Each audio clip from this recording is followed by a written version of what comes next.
Hello everyone. Today I am going to discuss about Helicobacter pylori, also known as H. pylori. It is a bacteria which is found in stomach of half of the world's population. The morphology is it is gram-negative, rod-shaped bacteria. Here we can see if these are rod-shaped bacteria. These are urease, oxidase and catalase positive and microaerophile. That is, it needs oxygen to survive.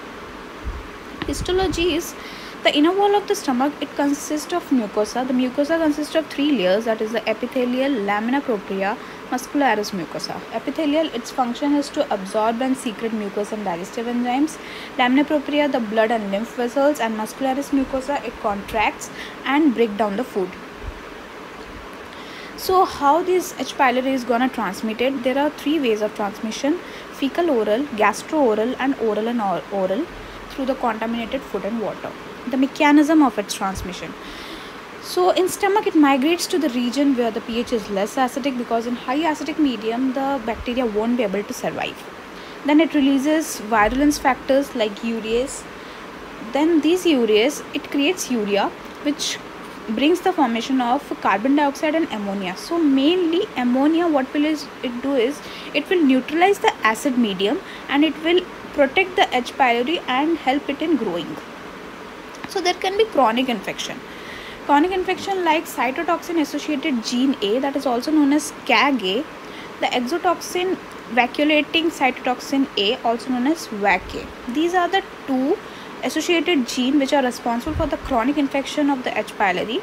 So CAG-A, it mainly interferes between attachments between the epithelial cells and induces inflammation and immune response and causes gastritis.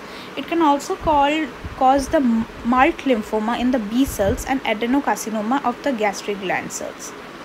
The VAC-A, it mainly causes epithelial cell death and ulcers. So what happens is the inflammation, it stimulates the G cell to secrete more gastrin, due to which the parietal cells, it produces the hydrochloric acid. Due to the production of high hydrochloric acid, there can be two types of ulcers, that is the gastric ulcer and duodenal ulcer, depending upon the location. If the parietal cells produce more HCl in the antral part of the stomach, then it is known as the duodenal ulcer. If it produces more HCl in the corpus part of the stomach, then it is known as gastric ulcer. Symptoms: majority don't have any clinical symptoms, but in chronic infection people have symptoms like heartburn, shortness of breath, loss of appetite, pain in abdomen and blood in vomit or feces.